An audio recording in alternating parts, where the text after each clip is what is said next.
কারা এটা কর্ম করেছে আমরা তাদেরকে চিনি না। তাহলে আজকে আমরা শ্রীরামপুরে সেখানে একটা পার্টি অফিসে যাব, সেখান থেকে সে মূর্তি দেখে সেখান থেকে এখানে মিছিল করে আসবো। কারা সেখানে সমবেত হয়েছে সকাল থেকে?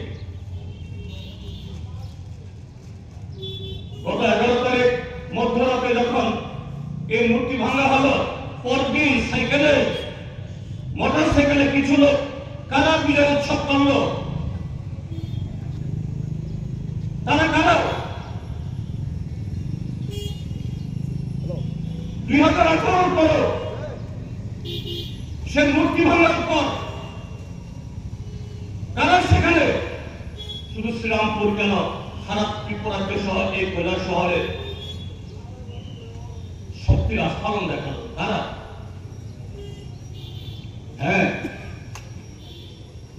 18 ইংরেজির মূর্তি ভাঙার পরও হয়তো কোনো এফআইআর হয়, এফআইআর হলেও কেউ গ্রেপ্তার হতো না।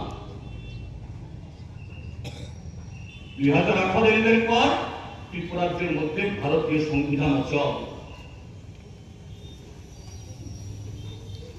এখানে যারা রাতের অন্ধকারে কেন দিন দুপুরে বিরোধী দলের পার্টি অফিসে আগুন লাগায়, লুটপাট করে, বিরোধী সমর্থকদের সম্পদ ধ্বংস করে, মাথা ফাটায়, রক্তাক্ত করে, তাদের বিরুদ্ধে এফআইআর হলে পরে গত 7 বছর ধরে ত্রিপুরাজ্যের মধ্যে সেই এফআইআর কার্যকরী হয় না।